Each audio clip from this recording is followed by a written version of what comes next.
बहुत से लोगों को धक्का लगेगा सुन के शरीर पर ज्ञान निर्भर है। देखिए, शरीर पर नहीं, स्मृति पर है। और मृत्यु के बाद स्मृति नष्ट होती है। कौन सी स्मृति? जीव स्मृति। पहले तो मैं यही सुझाव देना चाहूँगा, तरह तरह की स्मृतियों के बारे में, चित्त की परतों के बारे में थोड़ा और गहराई से जान लीजिए, है ना। कि देखिए, शरीर के साथ एक जुड़ी हुई स्मृति है जो जिसको हम प्राणिक स्मृति कहते हैं, है ना, जो शरीर के कार्य न करने पर भी कार्य करती है। उसके ऊपर एक और स्मृति है, बुद्धि आदि, वो सब नष्ट हो जाता है, नाश हो जाता है उनका, मृत्यु में चिता में जल जाती हो। कौन सी स्मृति बच जाती है जिसमें आत्मज्ञान संग्रहित हो सकता है? कारण शरीर की स्मृति। मृत्यु में कारण शरीर का नाश नहीं होता, अर्थात कारण शरीर ही बच जाता है और कुछ बचता नहीं है। बहुत से लोग कहेंगे सूक्ष्म, लेकिन उसको कुछ याद नहीं रहता। जो लोग सूक्ष्म शरीर का प्रयोग कर रहे हैं वो बताएंगे कि वो अवस्था इतनी सम्मोहित करने वाली कि वहाँ सब भुला दिया जाएगा आत्मज्ञान में।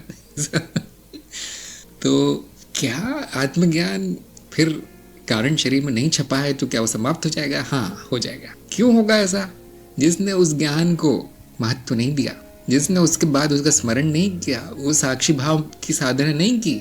जो होते हैं ना अपने आप को पंडित मानने वाले कि अरे मुझे ज्ञान हो गया, चलो बिजनेस देखते हैं, करोड़पति कैसे बना जाए। तो वो करोड़पति कैसे बना जाए वो कारण शरीर में छप जाएगा।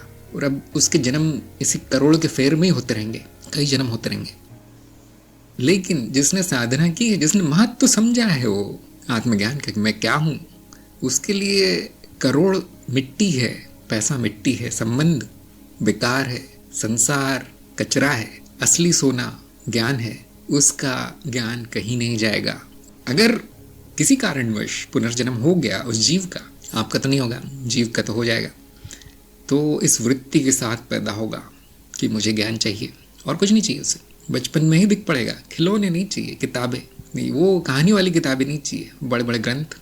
ऐसे ऐसे प्रश्न पूछे कि माँ बाप भी चकरा जाएंगे, सिरदर्द कर देगा वो सबका।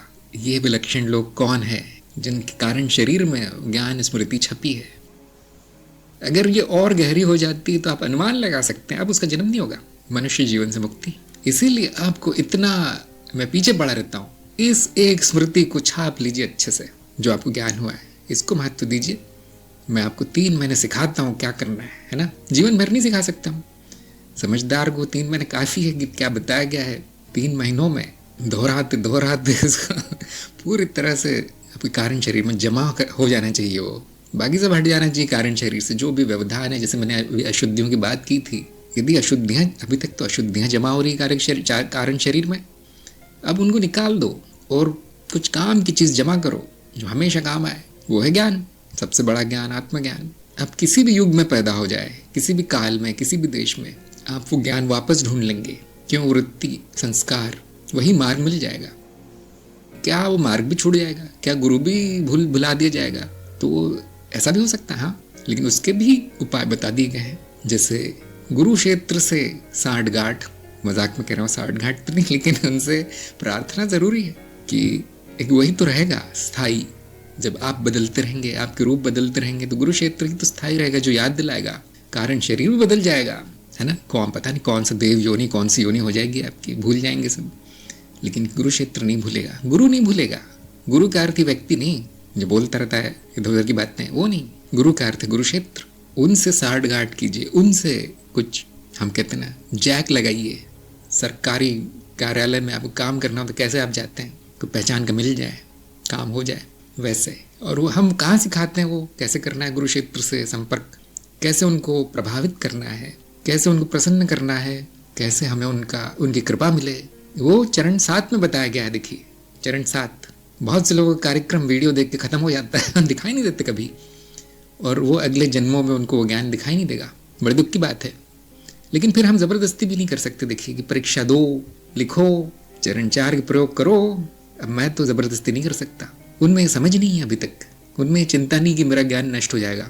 जिनको चिंता है वो पूरा करते हैं, वो मेरे हर निर्देश मानते हैं, उन्होंने अपना जीवन ज्ञान सेवा में अर्पित कर दिया है। अब ऐसे व्यक्ति को क्या चिंता होगी उसका ज्ञान कहाँ जाएगा? अब अगर वो चाहे भी छोड़ना तो नहीं छोड़ पाएगा। वो करोड़ों साल बाद अगर उसका जन्म हो गया तो गुरु क्षेत्र से स्वयं कोई गुरु चल कर आएगा बताने की देखो तुम्हें ये ज्ञान हुआ था, तुमने ये किया था। आप लोग को विश्वास नहीं होगा, लेकिन बड़े बड़े गुरुजनों की कथाएं सुन लीजिए आप, उनके जीवन में क्या घटनाएं हुई हैं, कैसे गुरु ने स्वयं प्रकट होके उनको याद दिलाया है, क्या किया होगा उन्होंने जो इतनी कृपा बरसी उन पे। मनन कीजिए इस बात पे, मैं जो कहता हूँ उस पर विचार कीजिए। सब आपके भलाई के लिए करता हूँ मैं, लोग उस महत्व देते नहीं है। तो वो प्रश्न आया था ना कि किस काम का है चित्त का ज्ञान। इसी काम का, देखिए विज्ञान इसी काम आता है। चित्त को समझने से चित्त में फेर बदल करना आसान है। अगर आप जान जाएंगे कारण शरीर क्या है तो उसमें स्मृतियाँ छापना आसान है आपके लिए। यहाँ तो हम तंत्र भी उपयोग कर लेते हैं। जो ज्ञानी होता है बड़ा व्यवहारिक होता है, उसको चाहिए मतलब चाहिए कोई भी उपाय हो। ये कोई नहीं जानता कि आपको अगले जन्म में क्या प्रारब्ध मिलेगा। ये कहीं इसका कोई नियम नहीं है, कोई कानून नहीं है। जो इच्छा सबसे तीव्र होगी वो प्रारब्ध मिल जाएगी, ऐसा कहा जाता है। ये अनुमानित है और ये तार्किक भी है कि हाँ, जो सबसे ज़्यादा आप चाहते होंगे वही मिलेगा। तो यदि आप सबसे ज़्यादा ज्ञान चाहते हैं तो कितनी भी अशुद्धियाँ हैं कोई बात नहीं, वो इच्छा सबसे बलशाली होगी आपकी अगले जन्म में। लेकिन फिर क्या वो अशुद्धियाँ प्रकट नहीं होंगी? बिल्कुल होंगी। सभी अशुद्धियों के साथ जन्म होगा आपका, जो भी प्रकट होना चाहती है उस समय। अशुद्धियाँ क्या है आप तो जानते होंगे, वो तरह तरह की इच्छाओं के रूप में प्रकट होती है अशुद्धियाँ, और फिर वो भी साथ में प्रकट होगी। लेकिन वो ज्ञानी होगा, वो पुरुष स्त्री। मान लीजिए उसमें एक अशुद्धि है कि क्रोध बहुत आता है, या अशुद्धि गुस्सा बहुत आता है कि बिना गुस्से के बात ही नहीं करता, तो उसने शुद्धिकरण नहीं किया, लेकिन ज्ञान बहुत हो गया, गुरु सही मिल गया, मार्ग मिल गया। अब ये गुस्से वाली वृत्ति भी बलशाली है, लेकिन ज्ञान वृत्ति भी बहुत अच्छा संस्कार पड़ा है गहरा, तो अगले जन्म में भी वो इसी अशुद्धि के साथ पैदा हो गया, क्रोध की, लेकिन ज्ञान में स्थित होगा। उसको कहेंगे हम क्रोधी गुरु है, क्रोधी साधक है। ऐसे बहुत हैं इतिहास में, ऐसे बहुत उदाहरण मिलते हैं कि गुरु तो बहुत बड़े थे लेकिन उनमें ये चीज़ थी, उनमें वो चीज़ थी, वो शाप देते थे सबको। इसीलिए हम शुद्धिकरण को पीछे रखते हैं, ज्ञान को आगे रखते हैं। हम जानते हो तो जब होना है हो जाएगा, हो ही जाएगा वो तो, लेकिन उसके लिए ज्ञान को विलंबित ना करें। जो सबसे ज़रूरी है उसको ना पीछे रखें, अशुद्धियों के चक्कर में जीवन नष्ट न करने अपना। वो बहुत है, पहाड़ है। तो कोई भी बुद्धिमान व्यक्ति यही करेगा, जो सबसे ज़रूरी वो पहले कर लेगा, फिर बाकी चिंताएं आती है। अब ये बच गया, मेरा शादी करने की इच्छा बच गई, हाँ भाई कर लो, 10-20 जन्म निपटा दो अपने से ही, हम तो मना नहीं करते। कब शुद्धि होती है? जब वो अशुद्धि पीड़ादायी हो जाए, तभी आप उसको छोड़ते हो, नहीं तो नहीं। जो अशुद्धि सुख दे रही है उसको कारण शरीर कभी नहीं छोड़ेगा, मान लीजिए भी नियम है। और हम इंतजार करते हैं, फिर गुरु बस प्रतीक्षा करता है किस दिन इसकी अशुद्धि दुख बन जाए। गुरु प्रार्थना करते हैं जल्दी दुख मिले इसको।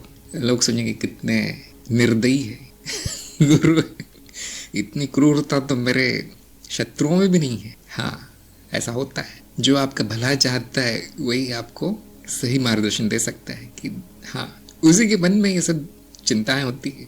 जितनी जल्दी वो अशुद्धि प्रकट होगी उतनी जल्दी उसका इलाज हो जाएगा। और प्रकट तभी दिख पड़ती हो जब वो दुख देती है।